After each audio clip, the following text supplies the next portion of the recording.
Hi guys, my name's Alan. I'm with Delaware Paddlesports. Today we're going to be installing a Lowrance Elite 7 Chirp. This is units made by Lowrance. It's a fish finder, sonar, and down scan imaging. Right now we've got those on sale for $4.99 down from $6.99, so you got $200 off that. We're going to be installing this on a customer's Hobie Pro Angler 14. This is the 2016 model. To do that, we're also going to be utilizing a Yak Attack Ram Universal 1-inch ball mount attachment, as well as an H-Rail 1-inch ram ball, and also the Hobie Fish Finder Install Kit 3. That includes your battery holder, which we're going to put inside the front hatch on that sail post, your battery, the charger, and as well as the wiring. To get started, you're going to grab your transducer, which without the transducer you're not doing anything with the unit. Inside of your Hobie owner's kit, you're going to have a couple little baggies of hardware and stuff like that. You're going to find these couple little plastic teeth, as well as a nut and a bolt. That's going to help hold that transducer up underneath that bracket for the Hobies, because they're Lowrance ready. A couple tools you're going to need. Hobie makes it super simple. If you have any kind of kayak like a Coos HD or something that you want help rigging up, so you're not comfortable drilling into the kayak, you can just stop by the shop and we can help you out with that. Basically, all you're going to need is a pair of scissors, some electrical tape, a wire stripper, a drill or a hand screwdriver with a number 2 Phillips bit on it, and a razor blade.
Alright guys, we're getting ready to install the transducer on this 2016 Hobie PA14. It's important to note that you want the transducer to sit about 1/8 of an inch away from this plate. With the teeth in there, the way that it's mounted, basically you can just grab it and it'll click up, and then it'll raise up to that next position, and you got about 1/8 of an inch off that plate.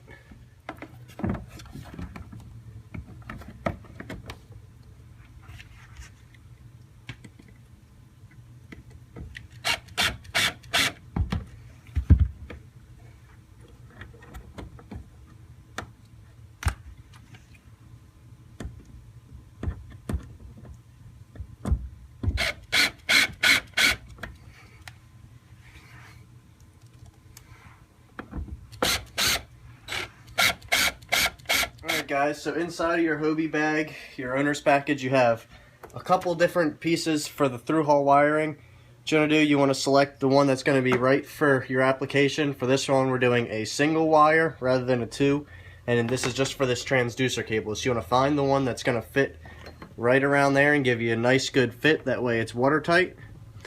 Then that clip you pulled out of the kayak, you're going to remove the blank. Basically just pushes down in there.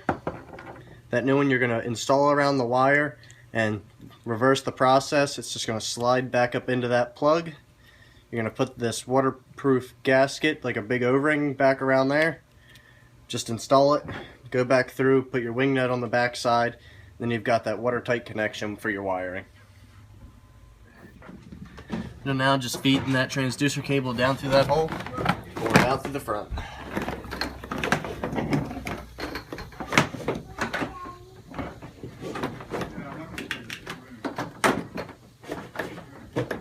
So like I said before, you're just going to set up your plug. You're going to put that through wiring piece on there. Basically just kind of wiggle it on there until you get it nice and flush up in that plug. It's ready to stick down in the hole.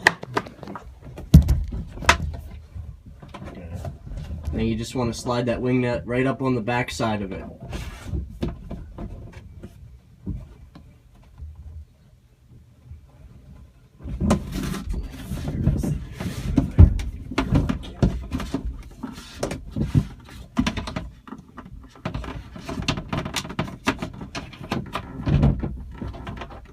So for the Lowrance Elite 7, it mounts on the side rather than a plug in the back like up to the Elite 5 does. So generally the guys that install these on the Hobies, they'll use the Hobie Fish Finder Mount 3, which sticks right in the back. With the Elite 7, you don't have that option, so we're utilizing the Ram 1-inch Universal Electronics mount. That'll bolt right on there. We're using select nuts and bolts. These are 10 by 10, 32 by 3/4 pan heads. There's also a washer in there. That'll just go right on there. Then that Elite 7, take the hardware, that'll hook right on there. It'll give him any kind of adjustment he wants, and then that'll mount right there on the H-rail. As we move on up to the front, we're getting ready to finish up some of the wiring. New for 2016 on the Pro Anglers as well as the Outback. It was kind of a pain in the butt on the older Outbacks with the through wiring, because with the power cable there's also a data line on there which is designed so you can set up for radar or linking multiple units, which in a kayak you don't really have a use for, so you either had to cut it and tape it or kind of bundle it up, zip tie it and tape it as well. Now that they have this plate, it's set up with 3 different wiring throughs, so you can basically just feed that right back down and through there. You don't really have to worry about it. You don't have to get all jammed up with that. You also don't have to try and reach back behind there. It's just 3 number 2 Phillips head screws. Just take those right out. They're just self-tappers right in the plastic, so when you put those back in, you just want to make sure you do that nice and easy. You don't want to over tighten it or you'll strip the plastic and they won't fit back in there. Just take that, you're going to pull that rubber gasket off the back. You're going to pull out however many plugs you need. In this case we have 3 wires that are going to be going through this plug, so we're going to be utilizing 2. One's going to be the larger single hole, which is going to be used for the transducer line. So for this we'll just stick it back in there. We're also going to be having one of the 2s, I think that's eighth of an inch, both the same size. That's going to be used for the power and the data line. They're both going to fit right in there, and for that we'll put that back in there just for display. Slides right up into that plug. Then that third one's going to stay a blank because we have no wiring going through that, and if you're not going to use it you want to leave the blank in there, that way it remains watertight.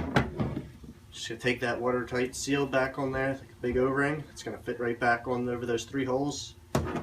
Stick that back on there, put those 3 self-tappers back into the plastic, and you're ready to go.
Alright guys, so right now we're getting to the final step. We're wiring the power cable for the fish finder to the battery, which is attached to the sail post.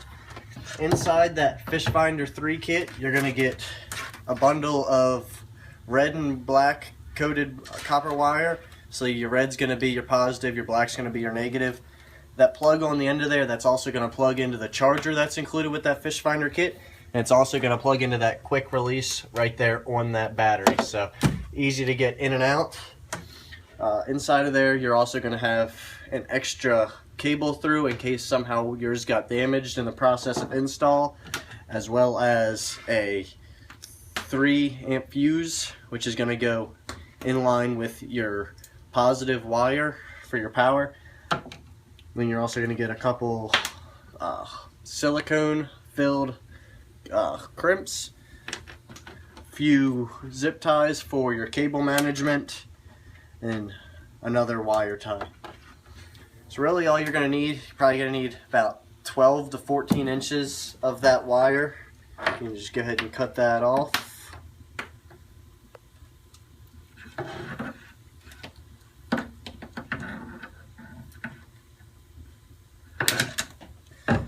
You're going to want to strip the ends of it. This is, looks like a 12.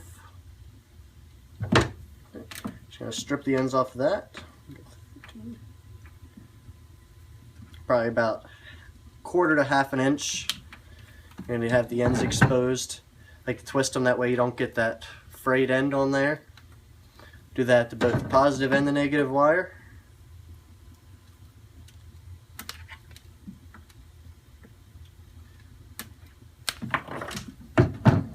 Again, twist that in.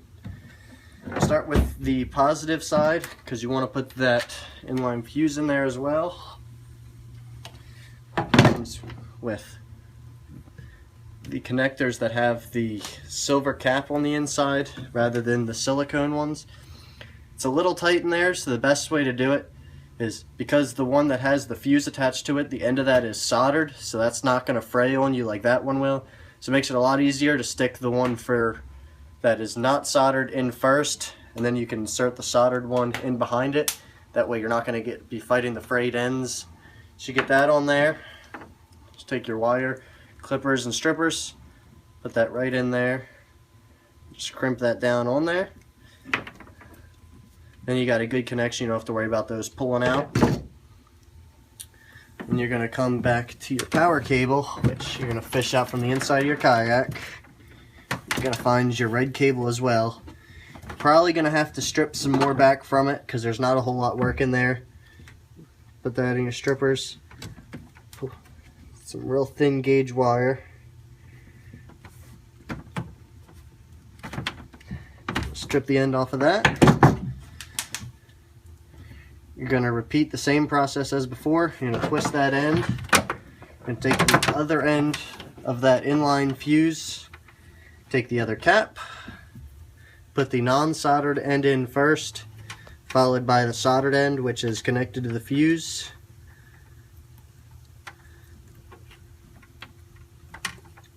Once you get both those jammed up in there, so they're in there good and tight, you're going to take those first and you're going to crimp that on there again.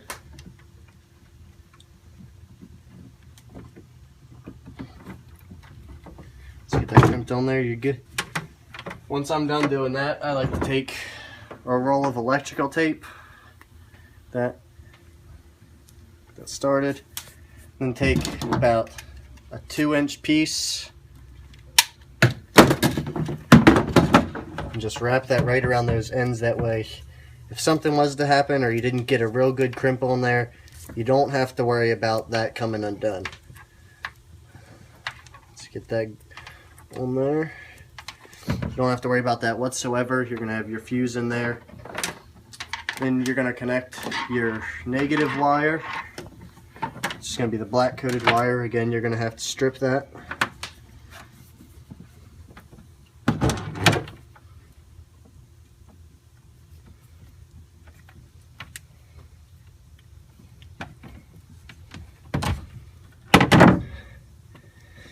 Except with the black, you don't have one of the nice crimps like came with the inline fuse.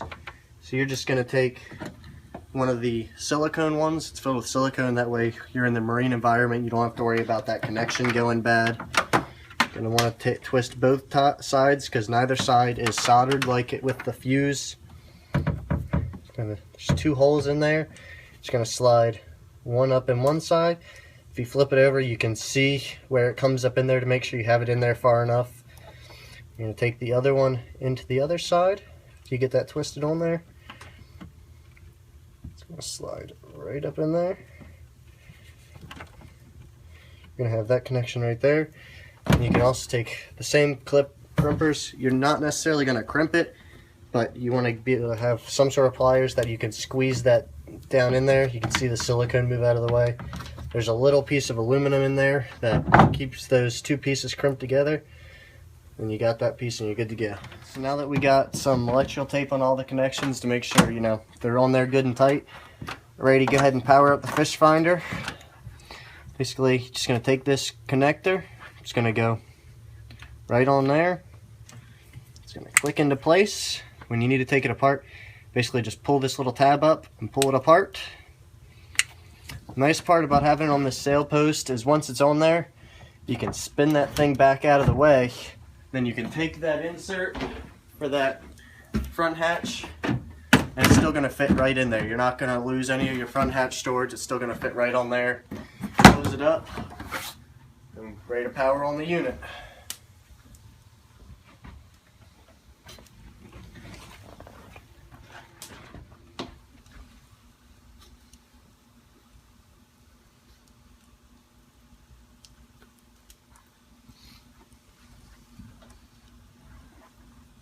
Hey guys, we just finished installing the Lowrance Elite 7 on this new 2016 Hobie PA14. Right now we got it on demo mode. It's showing your sonar, your down imaging, as well as your radar. If you guys are looking for something like this, we currently have another one of the Elite 7s on sale here at Delaware Paddlesports. If you have any kind of kayak you need help getting rigged up, you know, you get a new boat, you're kind of on the edge about drilling holes into it, it's not a big deal, but feel free to stop by. We can help get you set up with any kind of rigging you may need. Any kind of parts, accessories, feel free to check out right on the website, DelawarePaddlesports.com, or give us a call, 302-645-7300.